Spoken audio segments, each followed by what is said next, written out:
evening, folks. I'm Larry Oates. I'm president of the West Lafayette Redevelopment Commission, and as was indicated by Ryan, this is just kind of a readjustment of the adjustment that we were going through before, and we've done everything to put it back in front of you folks again. So if there's any questions, I'd be happy to answer them for you this evening. Very good. Thank you, Larry. Does he need to sign in, or you know who he is? Nope. Okay, you got him. Questions or comments from the board? Hearing none, we have a yellow ballot.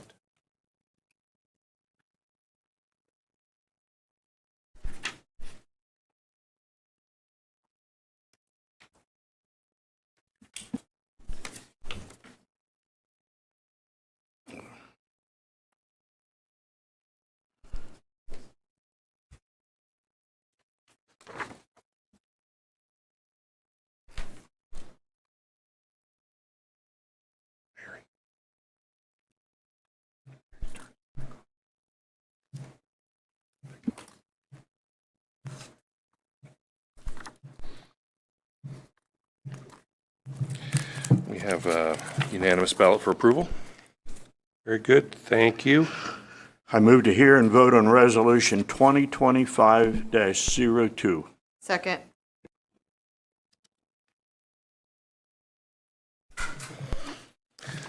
Okay, moving to Lafayette. This is going to be a two-part effort. We're going to hear one this month and one next month on this same general area. The McCarty Lane Southeast Industrial EDA, or Economic Development Expansion Area, is a very large area, incorporates both City of Lafayette and the county. The changes that are being made as we kind of scroll through the maps, they're in your packet, is kind of in two areas. Again, there's parcels being removed, parcels being put in, and a new area being created. Basically, these are the two areas being affected. One is for the VITA 38, or VITA Lifestyle Plan Development at Park East and State Road 38. And then at Veterans Memorial Parkway and Concord, where there's commercial development, new Meyer, and other multifamily project there. And so this these adjustments to this TIF district is to kind of accommodate these projects. And so be happy to answer any questions. Otherwise, we are recommending approval of the resolution. Very good. Thank you, Ryan. Anyone in the audience wish to comment on this? Questions or comments from the board? Hearing none, we have a yellow ballot.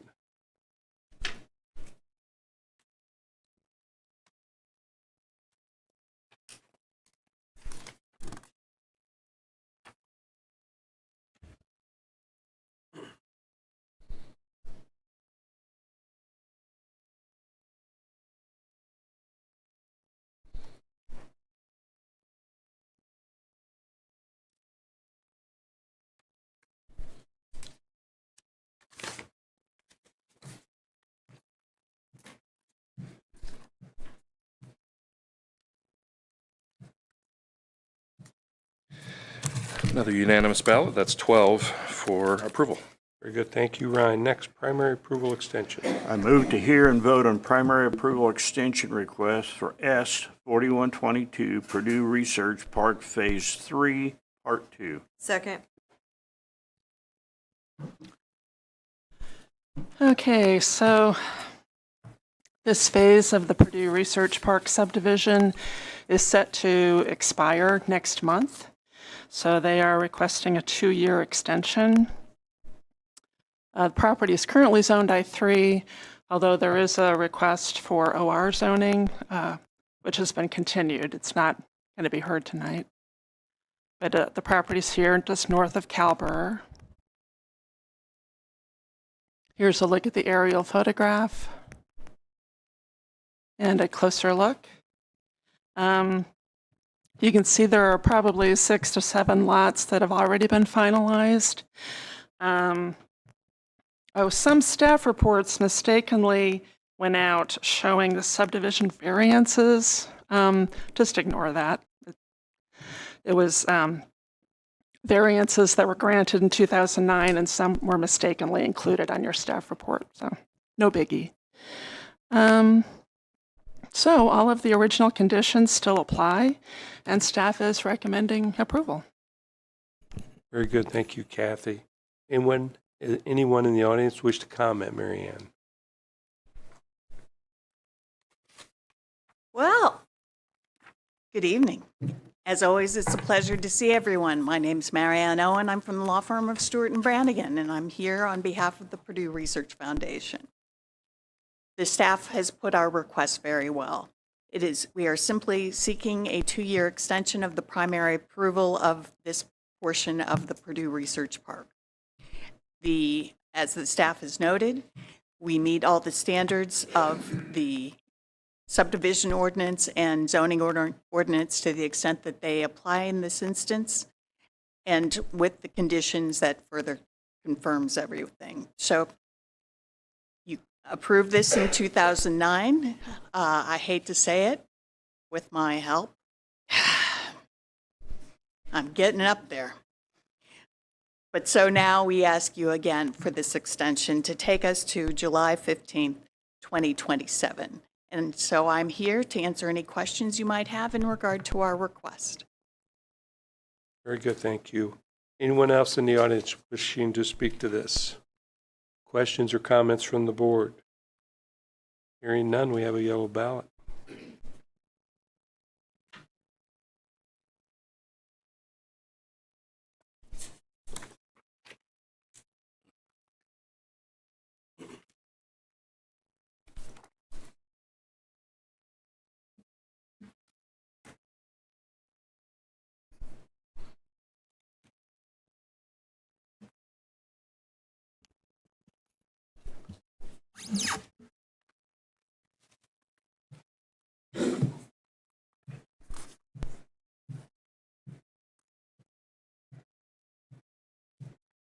We have unanimous ballot for approval. Very good. Thank you. Very much. Now we're going to enter our public hearing portion of the meeting. I have a statement to read. For those of you unfamiliar with our procedures, the Commission would like for you to know the following. When we hear requests to subdivide land, we are only concerned as to whether the actual drawings showing the division into lots meets the technical requirements of our ordinance. The question of appropriateness has already been determined. Anyone wishing to make a comment or provide us with information regarding any subdivision petition will be given an opportunity to do so. When we are hearing a request for a change in zoning, we are trying to determine if the new zone being requested and the uses allowed in that zone are appropriate to that property and supported by the comprehensive plan. With each case being heard, our staff will present its report, and the person requesting the rezone will be given an opportunity to speak. Following that, those of you wishing to speak in favor of the rezone will be recognized, and those of you who wish to oppose it will have a turn. This will be your only time to speak. The person requesting the action will be allowed to rebut. Plan Commission members will then ask questions and finally vote. Please limit your statements to no more than 5 minutes. We ask that you not repeat what others before you have already said. We are a 17-member body, and a majority of 17 is 9. Regardless of how many commissioners are actually present, at least 9 votes in favor or 9 votes against are required for our action to be official. If fewer than 9 of us agree to either approve or disapprove an action, this case may be heard again next month. Our vote on a request to subdivide is final. Our vote on a request to rezone serves as a recommendation to the appropriate city council, town council, county commissioners, who must ultimately decide on changes in zoning. When addressing the commission, please state your name and address for the record. Cell phones must be turned off while the meeting is in session. If you need to make a call, please step out of the room before using your phone. All exhibits presented to the commission become property of the commission. Jerry. I move that there be incorporated into the public hearing portion of each application to be heard this evening and to become part of the evidence at such hearing, the Unified Zoning Ordinance, the Unified Subdivision Ordinance, the Comprehensive Plan, the bylaws of the Area Plan Commission, the application and all documents filed therewith, the staff, and report recommendations, applications to be heard this evening, and response from the checkpoint agencies. Second. All in favor say aye. Aye. Opposed? That motion carries. Jerry, I'll take the continuance. I move to continue Z 2983 Purdue Research Foundation I3 to OR to the August 20th Area Plan Commission public hearing agenda. Second. All those in favor say aye. Aye. Opposed? That motion carries. So I think that's the second time that OR rezone for Purdue Research Foundation will be heard in August 20th to be exact. Okay, Jerry. I move to hear and vote on UZO Amendment number 120. Second.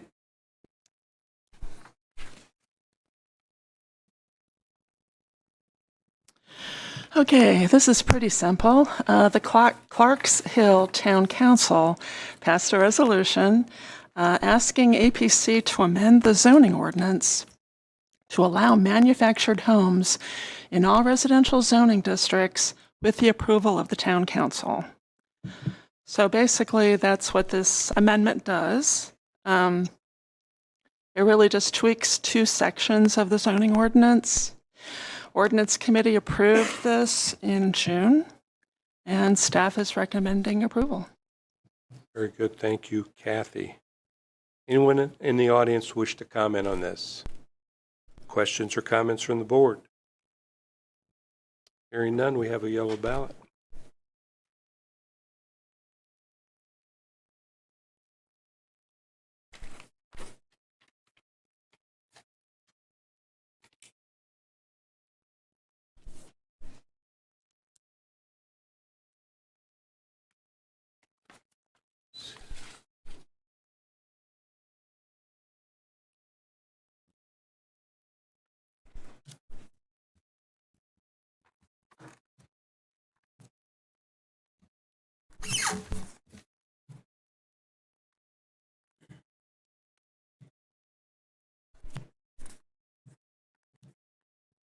Unanimous ballot for approval. Very good. Thank you, Ryan. I move to hear and vote on UZO Amendment number 121. Second. Staff, please. Hello, Amanda Esposito, APC staff. This is also a bit of a simple ordinance amendment. It changes a section from Chapter 4-11-3 that talks about development guidelines for boarding kennels in commercial zoning districts. We're proposing to strike out specific words so that in the first section it says that there can be no facilities for boarding animals in any exterior space. Right now it says there can be no runs or exercise yards or facilities in exterior spaces. So we think it's a little silly to not allow runs for animals outside whenever they're being boarded. So again, it's a striking through those specific words so that it keeps in there that animals shouldn't be kept outside in any facilities. We're also proposing to add exterior areas used in boarding of animals shall be provided with fencing capable of confining the animals kept there. This is similar to the same conditions that are placed on rural zoning districts for boarding animals. So we're just making them match a little bit better. Ordinance Committee approved this or passed this in earlier this month, and we are also recommending approval. Very good. Thank you, Amanda. Anyone in the audience wishing to speak to this? Questions or comments from the commission? Hearing none, we have a yellow ballot.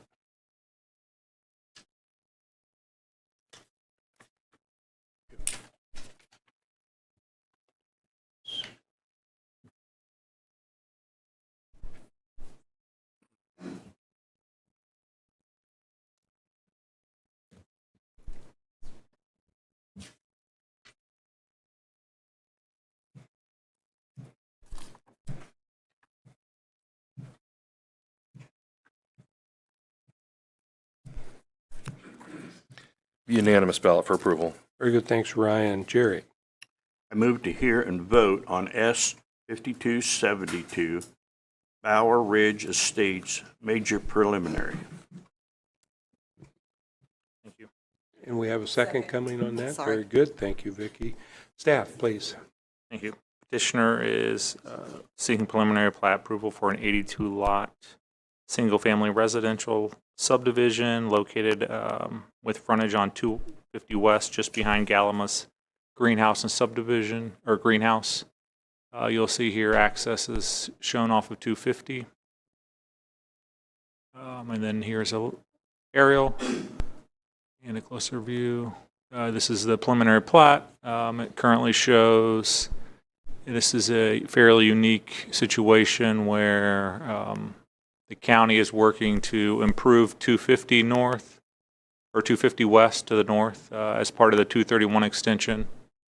The county is working to have a connection here to the 250 at the first phase of the subdivision, and then as this road develops, the county has agreed to connect this subdivision at a intersection farther to the north. And then when that new road gets built, the development will close off the entrance to the south and finish platting those lots as standard lots. That's the unique situation. Other than that, petitioner is requesting bonding, and most of the other conditions are standard, and the Plan Commission is recommending approval. Very good, thank you. Petitioner or the Could you representative? please speak up, number one? Number two, I couldn't hear anything he's saying. Could we please get a little order about that? Can you take a seat? There's an opportunity for public comment, and it's I'm not just right saying now. we can't hear anything. That's Okay. all I'm saying. Thank you. We'll work on that.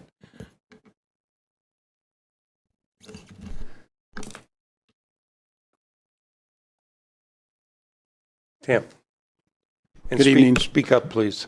Tim Balancy for T-Bird Design, here for the petitioner, 105 North 10th Street. Agree with staff's comments. This is a little tricky site. We've had to work pretty closely with the county highway and staff to get this all kind of worked out. But we agree with all the comments and request approval. Here for questions if you have them. Very good, thank you. I see they're making some adjustments. Are you able to hear in the back now? Is it better back there? Can you hear now? No. I think Larry's making some changes back there. Your mic on, sir? It is. So how's that? I guess that's all we can do, Larry? Okay, petitioner or the representative for the Bower Ridge subdivision.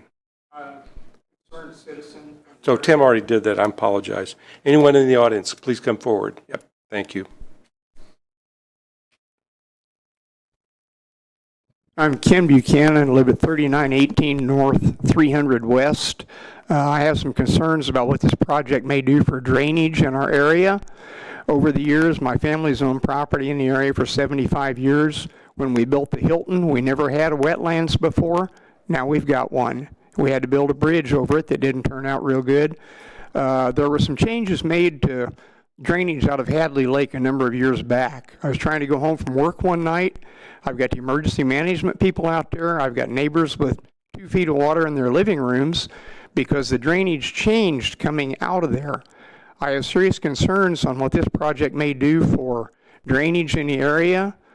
We've also got another 900 apartment complex going in at Morehouse Road that I have concerns about because many people don't know in the area that that water drains north into Hadley Lake. It comes down Indian Creek. What's this going to do to the people in Indian Creek subdivision with that going on? But I have major concerns about what the drainage on this impact will have on my neighbors. A couple of them got impacted negatively because they are now in a floodplain. Those homes were never in a floodplain before. So, thank you. Very good, thank you. Ken, yeah, if you please sign in. Yes.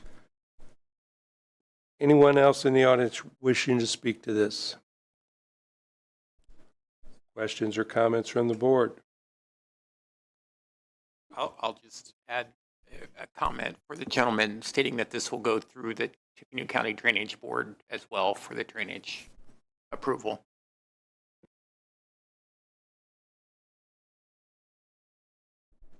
Very good. Any other comments? We have a yellow ballot, and they did request bonding. That's what I said, white ballot. Thank you. Thank you.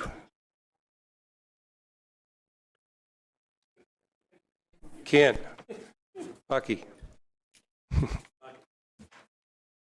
Did you hear that really those comments should be addressed at the Drainage Board and that all that drainage will be heard there and addressed? Yes, I did. Okay, I want to make sure. Thank you for sharing that with me. When would the drainage board be meeting?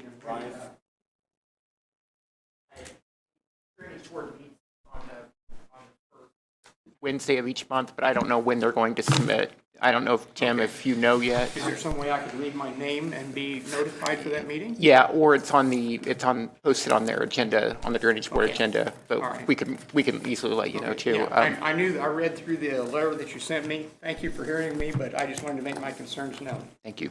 Very good, thank you. And we have unanimous ballot for approval. Very good, thank you, Ryan. Rezoning, Jerry. I move to hear and vote on Z 2966 Buckingham Properties, Nathan Harris Research Village Phase 3 PD, R1, and R3 to PDRS. Second. Staff.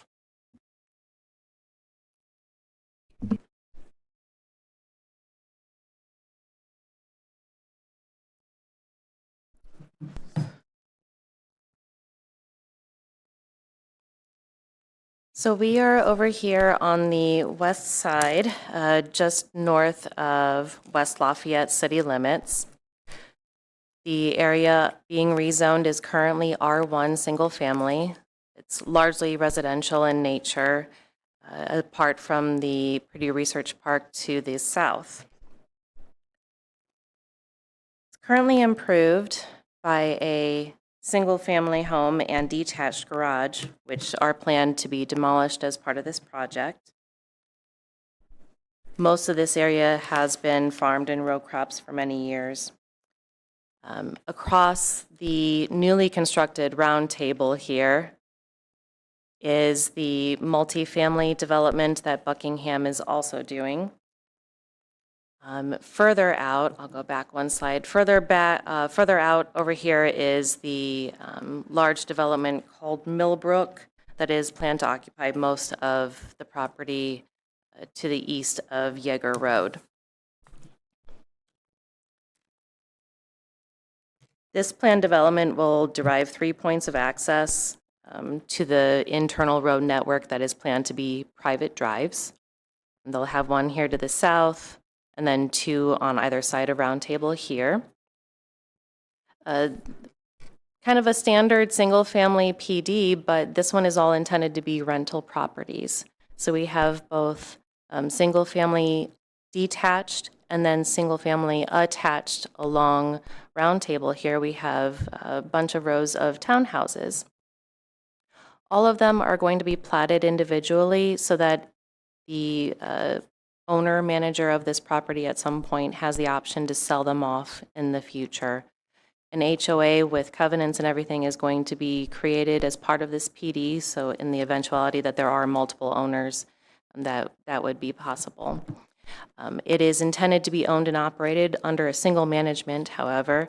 In fact, I believe they're going to be opening up some of the amenities from the multifamily section to these residents as well, but perhaps the petitioner can speak a little bit more to that. So anyway, we have a minimum of 90 and a maximum of 105 for-rent single-family dwellings, both detached and attached. Let's see here. Staff appreciates the townhouses along Round Table Drive with back-loaded, rear-loaded garages so that it promotes more of a walking environment there along Round Table Drive. I think I have some images here. There we go. There's some townhouses and some front-loaded houses. They also have a handful of rear-loaded houses as well, so some that don't have the garages out the front like this. Pretty standard conditions for a PD, and we are happy to recommend approval of this planned development. Thank you. Very good, thank you, Amanda. Petitioner or the representative.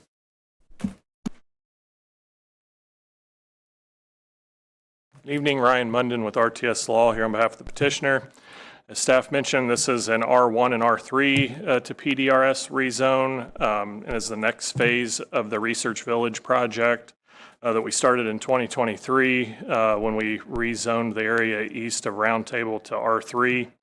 As staff mentioned, we're planning a combination of townhomes and single-family homes that when added to the first phase of Research Village now includes the multifamily building, the townhomes, and the single-family, which we believe is a nice addition to the variety of housing types for our county, which obviously helps with affordability. Amenities for the project include a dog park and pickleball court. As always, thank you to APC staff for their hard work and county's hard work as well in collaboration on this plan development. We concur with staff's report and recommendation, and we respectfully request your recommendation of approval. I'd be happy to answer any questions you have. Thank you. Very good. Thank you, Ryan. Anyone in the audience wishing to speak in favor? Anyone opposed? Questions from the board? Hearing none, we do have a yellow ballot this time.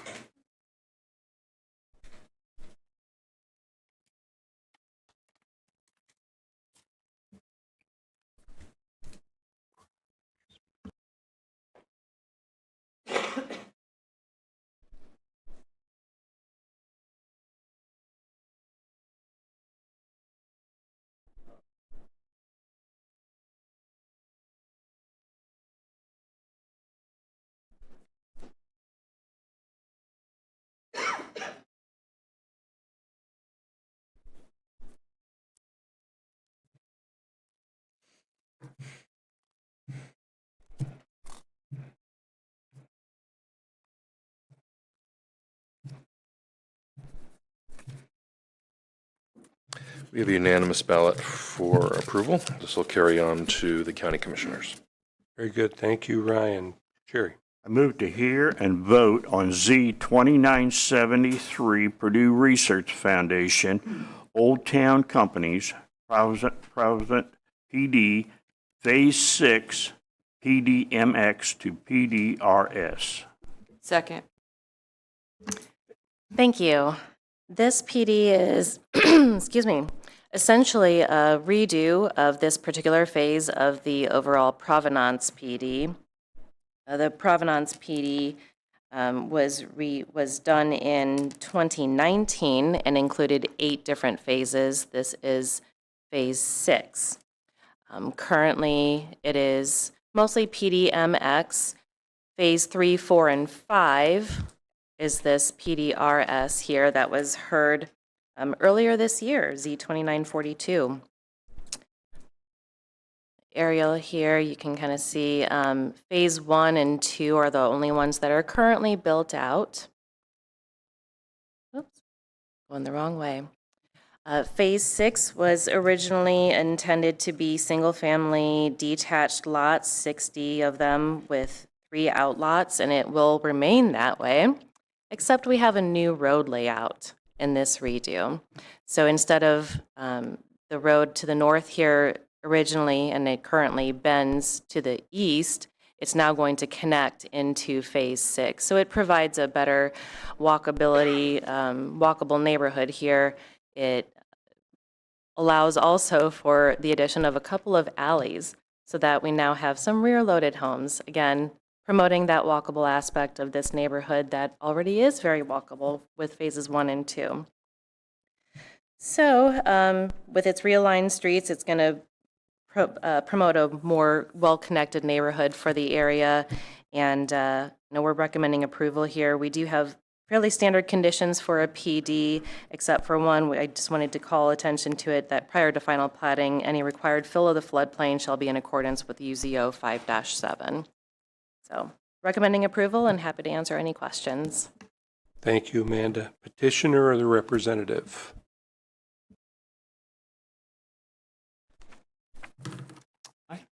Hi, Greg Koziel, Old Town Companies, 525 North End Drive, Carmel, Indiana, 46032.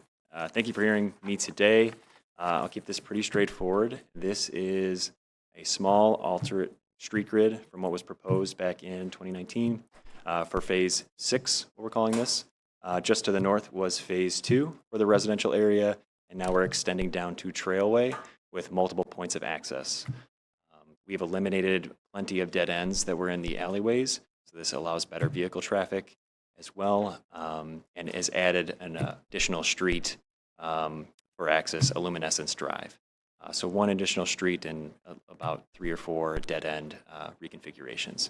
Better vehicle access, better for emergency access, and we've continued to keep 60 lots, no changes there.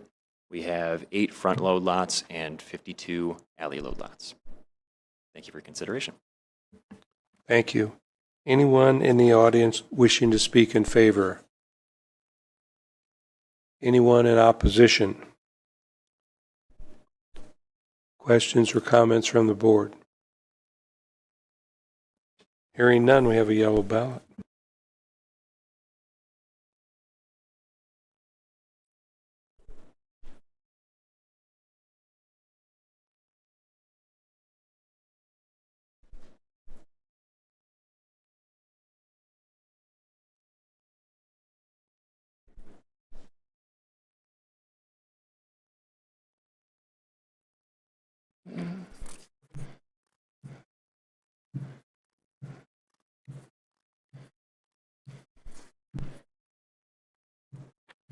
We have a unanimous ballot recommending approval. This will carry on to West Lafayette City Council next month. Very good. Thank you, Ryan. Next case, Jerry. I move to hear and vote on Z2985, Andrew Stanko, RB to R1T. Second. Okay, moving to Lafayette. We have a site here. Current zoning is a lot of R1B, some R2, R3 over in the fringes of the neighborhood. This is the current status of the property.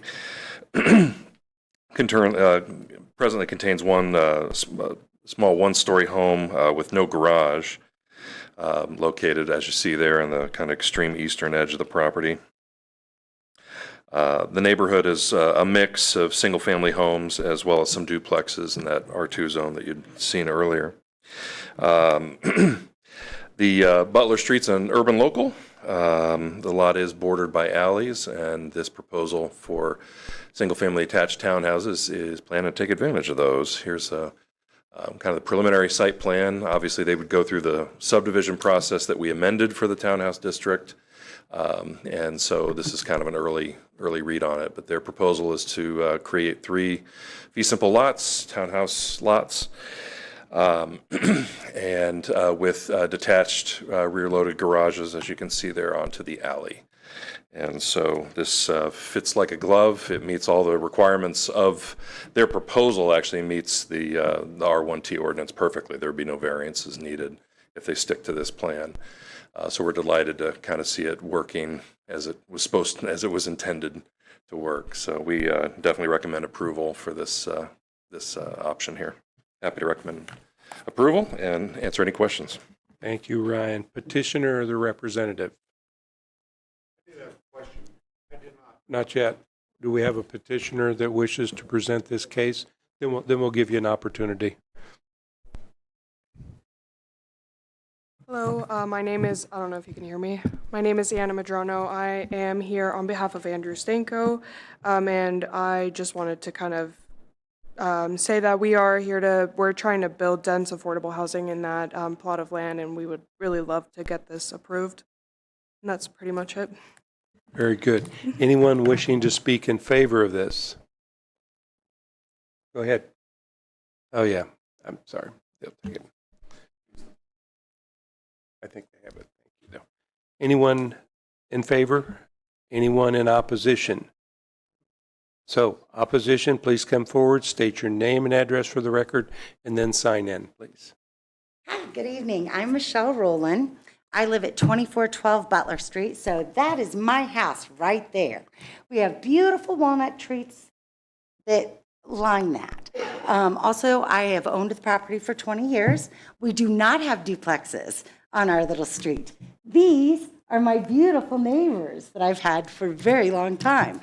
Now, if If you go one block down, it's a nightmare. There are cops everywhere. There are townhouses, and there are rentals, and there are duplexes one block away. Do you know just that one street? We have no issues. You're suggesting a possible of 18 new vehicles in an area that has no traffic. Little kids are riding bikes. Awesome neighborhood. We also have Jefferson High School and Tecumseh High School, kids that are walking down that street. We have children in the neighborhood, so this is going to be immense traffic flow. I'm not even sure where they would all park. I'm also concerned if there will be animals, because I would prefer there not be in my yard. Very close knit. You are trying to introduce 3 brand new rental homes, which we all own.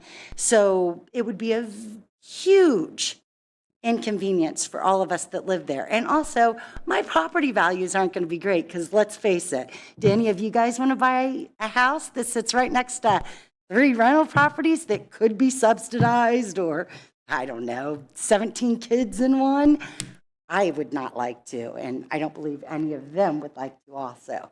But I would let any of them make more complaints. Mine is, where are they going to park?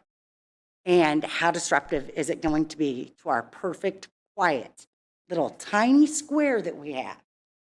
Tiny little square that we have. 18 cars, and that's if they don't have parties. So there's 1.5 lots. I live on 1.5 lots. It's not big enough for the 4 of us that we have. You want to put 18 people in there? I'm not in favor. It will disrupt everything. Chaos, noise. Any questions or? No, very good. We may have some later. Just sign in and we'll hear the next speaker. Thank you. Next, in opposition. Just come forward, give us your name and address. Hi, everybody. Good evening. My name is Fred Koning. I also live at 2412 Butler Street, as she told you, which is right next door to this lot. And I'd like to say, I mean, you know, in addition to some of the things that she said, I would like to point out that it is misleading to say that this is a neighborhood that is mixed between single-family homes and multifamily dwellings, because our entire neighborhood, not just this block, but the entire surrounding neighborhood is predominantly, largely, like 99% single-family dwellings. And all of us that own homes there, we would like to keep it that way. We don't want multifamily homes on single lots, and even, you know, accepting that maybe that has to happen sometimes.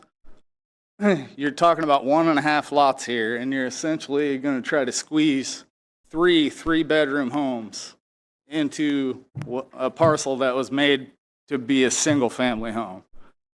And so we're opposed to that, and I can't overstress the parking situation. You've got 3 3-bedroom homes potentially. That could mean up to 18 adults living in this property, and all 18 of them could have cars. What's going to happen to all those cars? You've got space for 2 cars in front of the building. You can't park in the alley. Now, I see you've got these little garages in the back. You're not going to fit more than 1 car in each one of those garages. So to me, the parking situation is going to be a big issue. I feel like this is not, it's not what our neighborhood feels like. There's no front yard. It's right on the street. We don't like that either. We like our houses to be back a little bit from the street like everybody else's is in the neighborhood. I can't stress enough that we feel like allowing this to be rezoned is going to be detrimental to our neighborhood. And I'll just leave it at that. Very good. Very good. Thank you. Next, in opposition.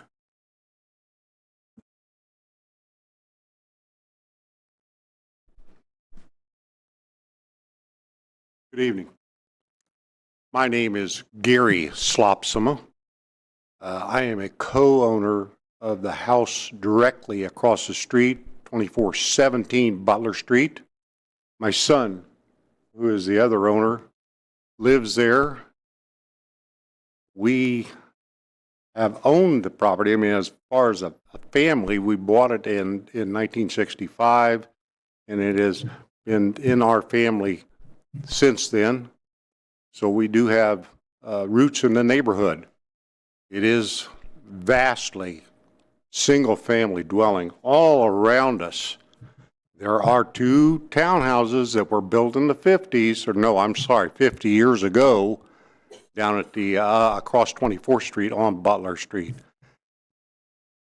There's been problems there. We know there's been problems there. We don't want those problems across the street. Parking and traffic. It's just, I don't know how in the world you would ever fit that many cars into our neighborhood. Not to mention the additional traffic. I have 2 granddaughters back here that play out there, and they kick a ball in the street. We worry about them now. You put that many more cars and traffic in that area, we're really worried about that. We really respectfully ask that the council or committee vote no on this rezoning. Thank you. Very good, thank you. Anyone else in opposition?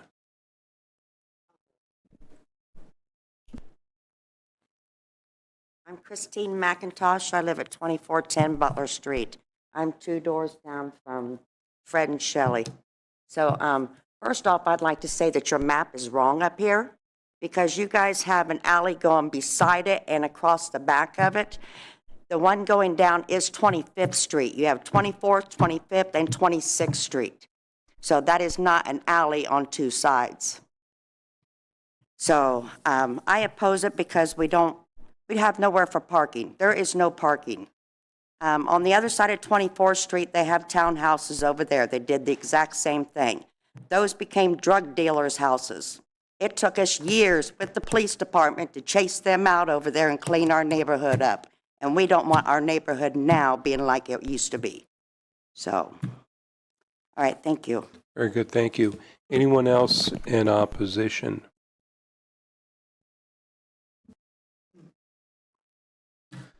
Hello, my name is Wesley Slopsma. I live at 2417 Butler. I have pictures. I'm not really going to hand them out. I'm just going to kind of explain what they are. It's just pretty much I just went out in the street and took a bunch of pictures of how this is basically going to go down. And it doesn't look like anything's going to fit. I know on paper it looks like it'll fit, but 3-bedroom, 2-bath with unattached garage, I don't think it'll fit. I think we're going to be blowing up this place up. You know, every lot in this neighborhood has a nice home, single family, beautiful yards, fences, play areas, and just trying to shove this one thing in this area, three buildings in one area, it just doesn't seem right to try and fit into the neighborhood workings, you know. I'm not like a person who likes to follow any sort of direction, but it just doesn't seem like this is a really smart play for us. It's really not. It just seems kind of, I don't want to say a money grab, but it seems like they just want to stuff more people in one area for more money. That's all it sounds like to me. So I really appreciate you guys listening to us today. Thank you so much, guys. Thank you. Very, very good, thank you. Anyone else come up?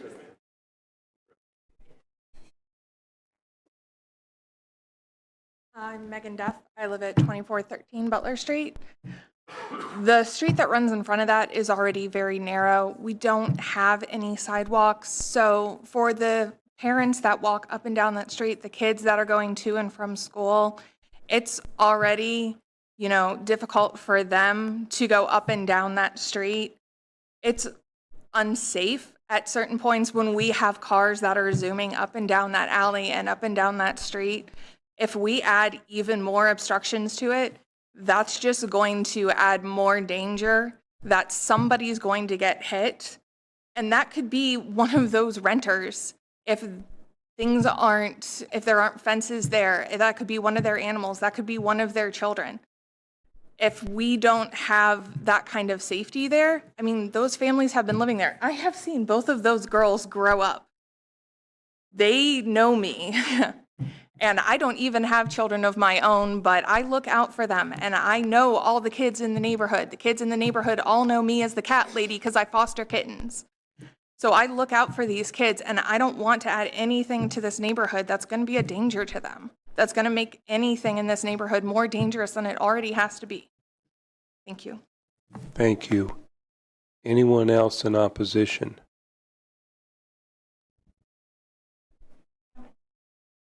You'd have to come and be on the record if you want to say anything. So, anyone else? Okay, very good. Did I ask, what are they going to do with my walnut trees? They're my trees. Yeah, they won't do anything with your trees, I don't think. I mean, do you understand what it looks like? Did you look? Yeah. Those are all beautiful walnut trees. Okay. Those are right there at the edge. So how are they going to, that's where this little line is. Those are my walnut trees. Thank you. So now the petitioner has a chance to rebut. I see you're taking notes. Do you have any comments to what you heard? Okay, no rebut.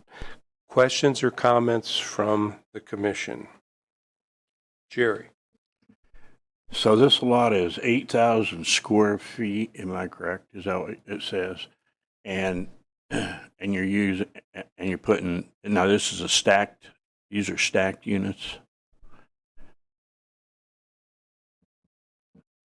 Stacked townhouses is what they are. Yeah, I mean, you can, probably two-story, Yeah, to that's what I meant. fit everything, yeah, So in how, there. so what's the ground floor size then gonna be approximately? Well, the lot sizes are marked in there. What are they? Yeah, I couldn't, I 700? I couldn't see it. Yeah, 700 for the dwelling footprint, yeah. So that, and then there'll be a second floor. Okay, Yeah. that's what I was trying. So. And they are correct, there is no sidewalks on that street. It's pretty narrow. Yeah, I believe you're right. Yeah, I mean, we can hardly get a fire truck down. And these are, again, this isn't a multi-family development. Right. It is single-family attached townhouses, so it's a single-family lot. There's 3 of them. Right. So definition of a family would apply to each of those lots. Okay, So, thank you. in terms of, the occupancy. And this is fee simple, right? Correct. Meaning Fee simple, the lot intent- lines run through the party walls. And the intent is to be owner occupied, Mm-hmm. right? Yep. So Yep. not rental. Exactly. An individual owner of one of those townhouses could rent it month to month or greater is unregulated. Less than that is falls under the Airbnb regs. So. And owner occupied, correct. That was the intent. Yeah.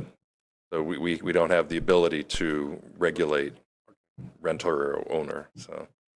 And based on what we think the size is, it would be a 2-car garage, we think. I mean, I realize we're only looking at changing the zone at this point, correct? Right. We don't have the, Yeah. Yeah. The garage widths are about 20 feet wide. So. Yeah. I mean, this is the non-binding site plan. So they, but this is their first best, view of it. So, yeah, conceivably you could have 2 cars in there, depending on their sizes. Any other questions? So 700 square feet times 3, 2,100 square feet will be the base, right? And then 2,100 Right, yeah, the top, footprint. they'll be attached. Okay. Yeah, And they then could have 3 basements if they Right. wanted to. I mean, there's that's not regulated. And then 3 20 by 20 garage-ishes. Yeah, Like 20 garages behind it. Mm-hmm. Right, that's the minimum width. So they could go a little bigger if they wanted to, but So if I guess my point, a 2,100 square foot ranch could sit on a 800 square foot lot comfortably. Okay. Yeah, because of the second story. Right. Yeah. Thank you. You're welcome. Other questions or comments from the commission? Hearing none, we have a yellow ballot.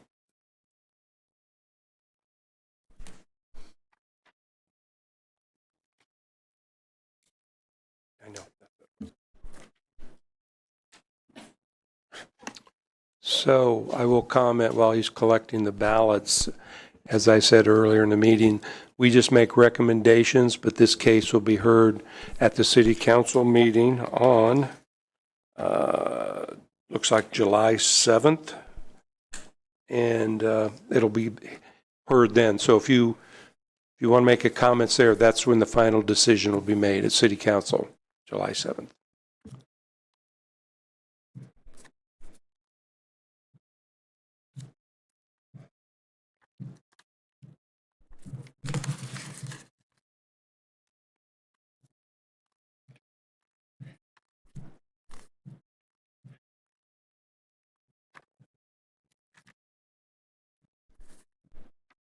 We have 9 votes in favor, 3 against, so that's enough to carry it on to Lafayette City Council next month.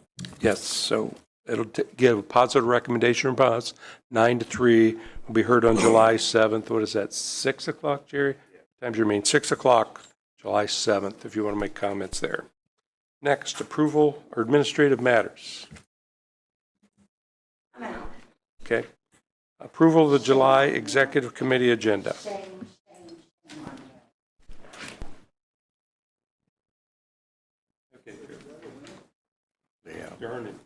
Determination of variances. I move the following requests for variances for unified zoning ordinance are not requests for use variance prohibited from consideration by ordinance and statute. BZA 2198 Travis and Christine Hurst, BZA 2200 Martin J. Kimple, and BZA 2201 Reed Washington. Second. All those in favor say aye. Aye. Opposed? That motion carries. Director's report. Very good. Any questions for Ryan on the director's report? Okay, citizens' comments and grievances. Any citizens' comments?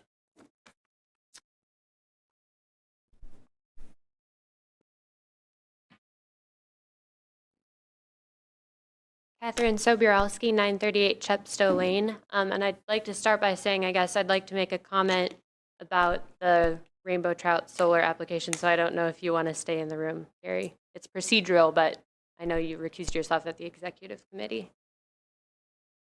Yeah, if you're going to comment on the case specifically, I probably will. As you know, it got continued, so I'll recuse myself till the discussion's over.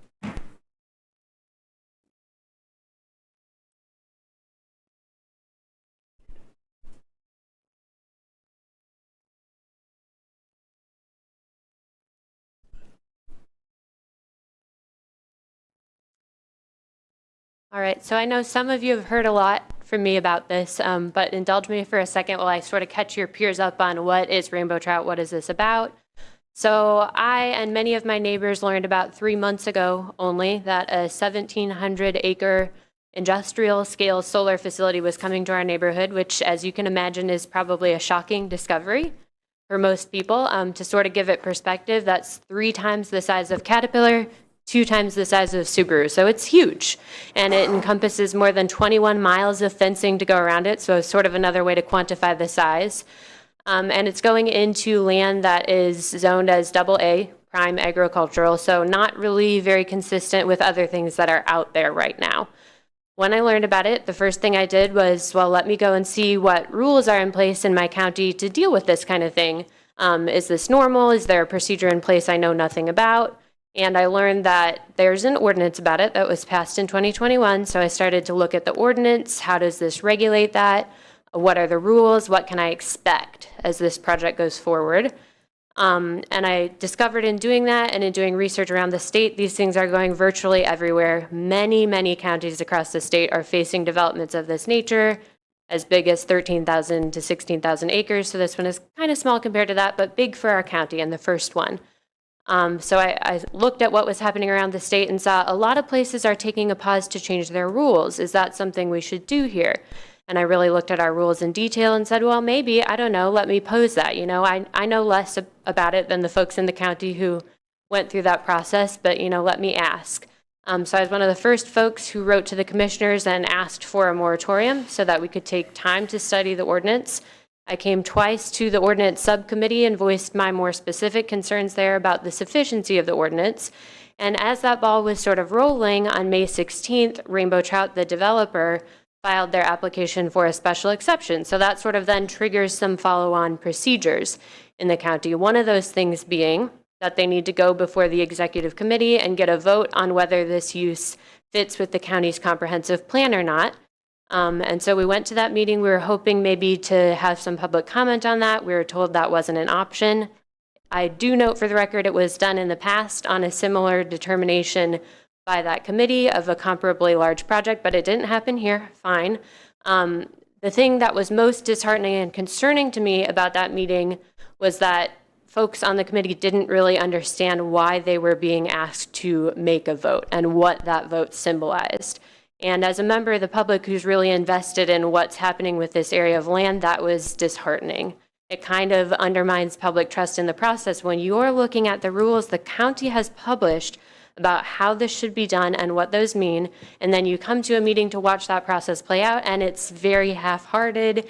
It doesn't really hold up to what's on the book. So that was kind of disappointing, but okay, that's the result. You can't win at everything. That's the way that played out. You know, I can understand that.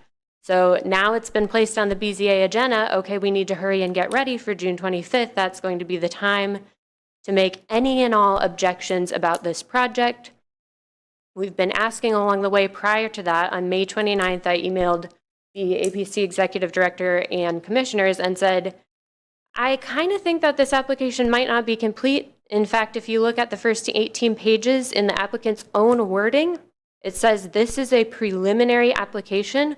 We recognize that we need to submit additional information for final special exception approval. So I said, hey, this also looks to me like it might not be complete in that sense. What's your stance? Got a response, no, it's complete, it's moving forward. Anything that's missing right now could be attached as a condition to the special exception approval.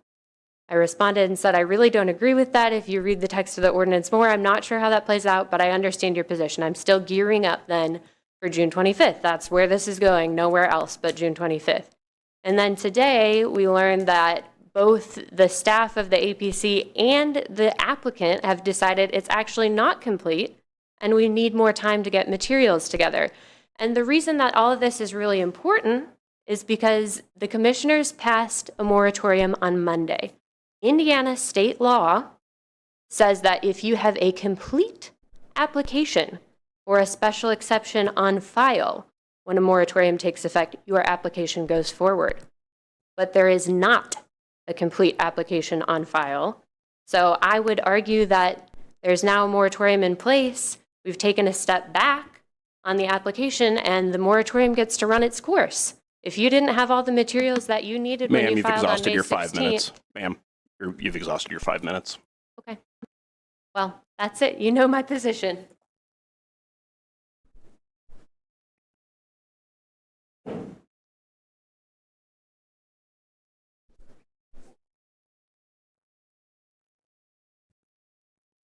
Brian Munden, RTS Law. We represent Rainbow Trout Solar, just for the record, and I'm not here to engage. But to clarify, we did request a continuance this morning. It was not because we believed our application was not complete, but I just wanted to clarify that for you guys.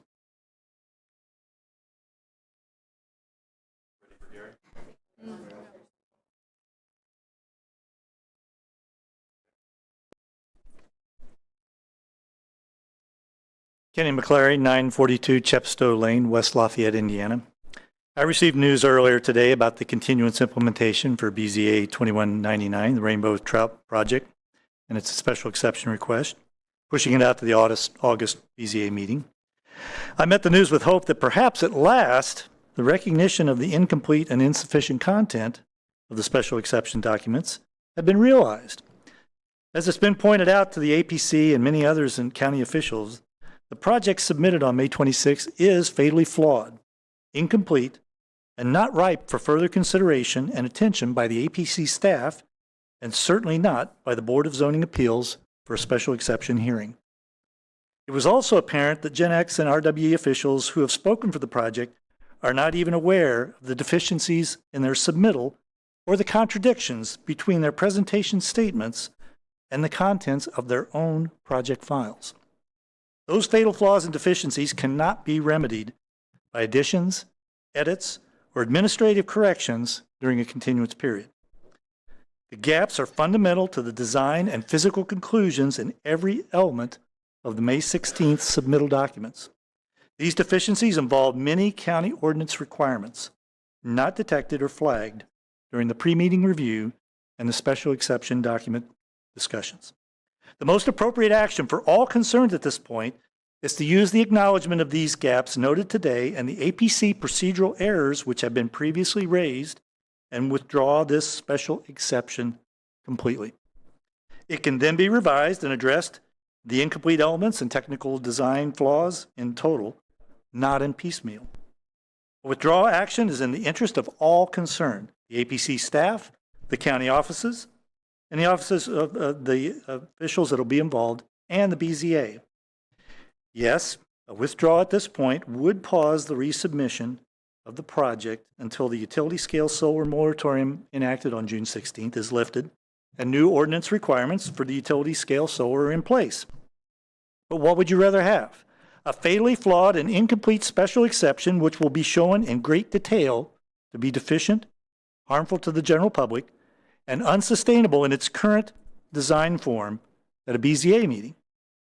Do we want a discussion at the BZA where procedural errors and omissions during the pre-meeting review between APC staff and representatives of GenX and RWE will be noted in detail and put on the record?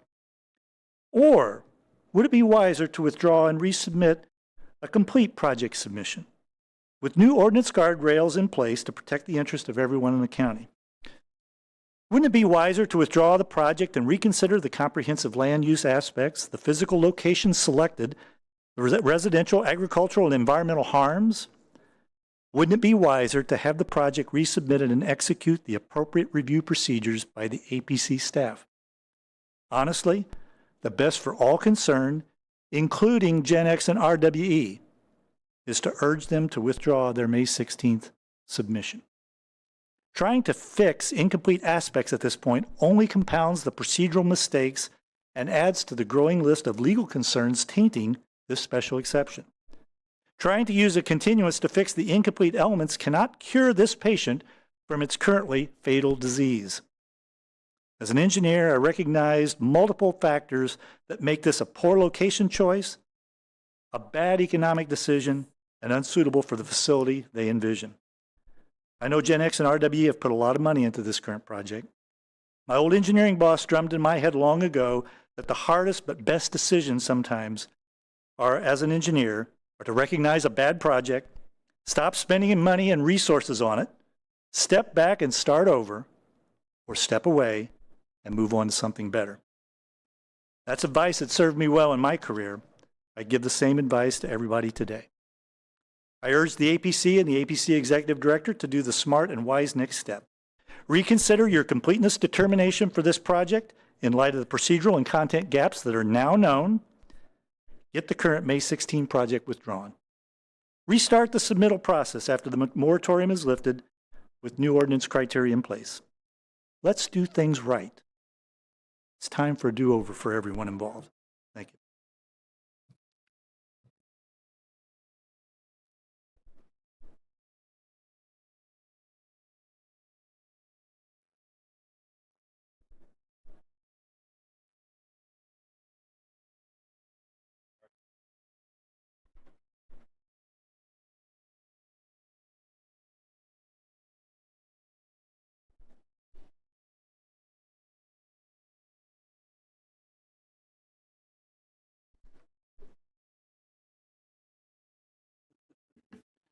Okay, any other citizens' comments? I'm assuming those are done. So if there's nothing else, I'll take that last motion, Jerry. Adjourned. I will comment on the volume. I don't know if you can hear me in the back, but they put in a new system. They set it up, tested it today. Everything worked fine until they had a power blip at 3 o'clock and everything needed to be reset. It's loud up here, so I apologize, but I hear it's not back there. So we're going to work on that, and hopefully next meeting will be fixed. Thank you, though.